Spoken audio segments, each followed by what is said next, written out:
আউযু বিল্লাহি নাকুনা মিনাল জাহিলিন। সম্মানিত দর্শকবৃন্দ, আপনাদের সকলকে জানাই সালামুন আলাইকুম। আমাদের বন্ধুদের মধ্য থেকে একজন জানতে চেয়েছেন যে মুসলমান সমাজের মধ্যে যারা সুন্নি, এদের ভিতরে যে 4টি মাযহাব রয়েছে, এই মাযহাবের ইমামদের ইতিহাস নিয়ে জানতে চেয়েছেন। যদিও এই ইতিহাস বলার দায়িত্ব আমার না, কারণ কোরআনের 50 নম্বর সূরা কফ এর 45 নম্বর আয়াতের দৃষ্টিতে আল্লাহ বলছেন, ফাযাক্কির বিল কুরআন, তোমাকে উপদেশ দিতে হবে এই কোরআনের মাধ্যম দিয়ে। তাই আমি আপনাদেরকে বলতে চাই, যারা এই পৃথিবীতে বিভিন্ন মাযহাবে বিভক্ত হয়ে গেছে, তাদের সাথে রাসূল কারীমের অন্তত কোনো সম্পর্ক নেই, এটি হচ্ছে আমার বিশ্বাস, কারণ আমি মুসলিম।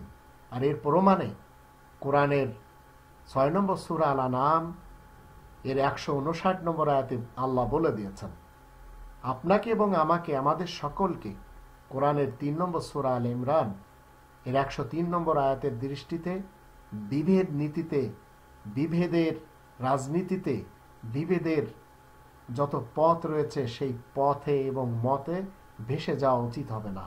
এরপরেও আপনাদেরকে আমি এই 4 জন, এই যে ধর্মের ইমাম বলা হয়, এই ধর্মের পণ্ডিতদের ব্যাপারে আমি আপনাদেরকে বলবো।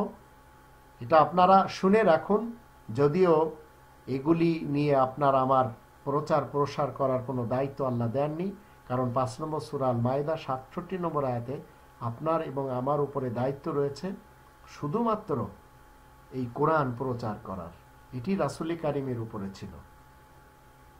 এখন এই যে 4টি মাযহাব, হানাফি মাযহাব, মালিকি মাযহাব, শাফি মাযহাব, হাম্বলি মাযহাব, এই 4টি মাযহাব মানুষের বানানো। এই 4 জন ব্যক্তি আদৌ বানিয়ে গেছেন কিনা সেটি নিয়ে আমার মাথা ঘামানোর আদৌ প্রয়োজন পড়ে না। এই লোকগুলির ইতিহাস হলো, হানাফি মাযহাব যার নামে, উনি 80 হিজরিতে কুফাতে জন্মগ্রহণ করেছিলেন এবং 150 হিজরিতে তিনি বাগদাদে মৃত্যুবরণ করেন। নাম ছিল নোমান ইবনে সাবিত।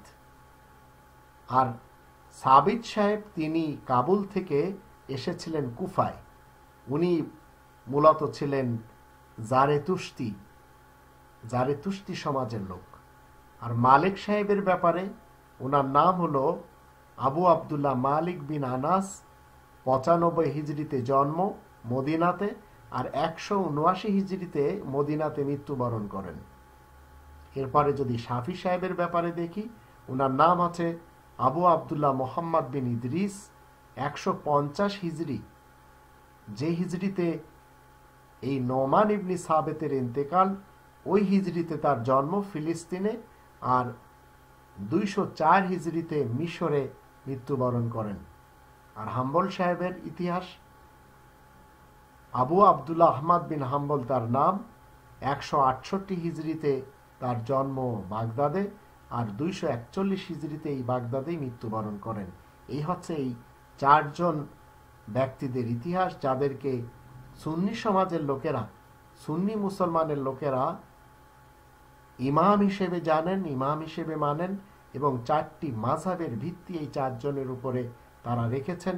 আদৌ এই 4 জন ব্যক্তি নিজেদের নামে মাযহাব তৈরি করেছেন কিনা সেই ব্যাপারটি নিয়ে না আমি মাথা ঘামাবো, না আপনি মাথা ঘামাবেন, কারণ কোরআনের 22 নম্বর সূরা আল হজ এর 78 নম্বর আয়াতের দৃষ্টিতে আল্লাহ বলেন, হুয়া সাম্মাকুমুল মুসলিমিন, তিনি তোমাদের নাম মুসলিম রেখেছেন, আমি মুসলিম।